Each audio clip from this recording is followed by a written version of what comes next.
Satsvarupa was like the mastermind writer. He was the writer. They needed a writer to write all their papers. So he wrote the 1978 GBC report where they said we all have to work with Sridhar Maharaj. Sridhar Maharaj is the senior most advisor of the GBC and all this stuff.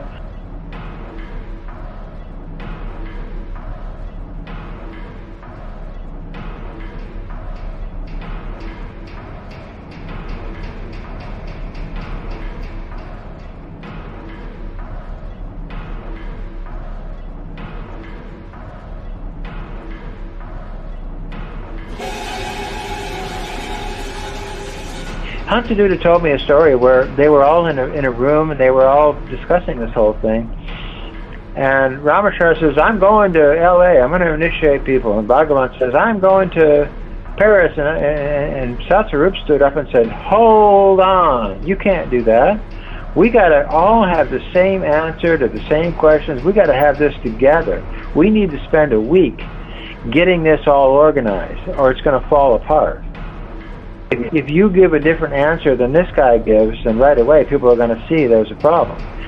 So we have to make sure we all give the same answer to the same question. So he helped them coordinate, get their arguments together.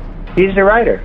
And then he wrote the 78 GBC report, he wrote the 79 GBC report, he wrote the 1980 GBC report, he wrote the 1980 a paper about Sridhar Maharaj, and it just went on and on and on. And then in 1982 he made a tape talking about Sridhar Maharaj, and so he was, for quite some years, the initial formative years of this whole thing, he was the master, speaker. Whenever there was a problem, they would get him to write or speak or whatever, Well, he was the biggest supporter of Kirtananda. He said Kirtananda is like Jesus, Kirtananda is like Haridas Thakur. I mean, he was really a huge promoter of Kirtananda. So when Kirtananda's criminal thing was getting worse and worse and worse, Satsvarupa doubled down and said, no, he's like Jesus. People are persecuting Jesus. You know what I mean? Well, later on he fell with at least one woman, but this woman happened to be the woman that he had ordered her to leave her husband and work with him. So, it's pretty obvious that he got her away from the husband so he could get his hands on her himself. Well, now he's kind of an invalid. He's in a wheelchair. He doesn't have hardly any teeth left. He can barely do anything. And if you notice his poems and his writing, and it's just really crazy. Basically, he's a basket case. But he's never going to say anything because this is his retirement fund now. He has to keep the illusion that he was authorized to be a guru.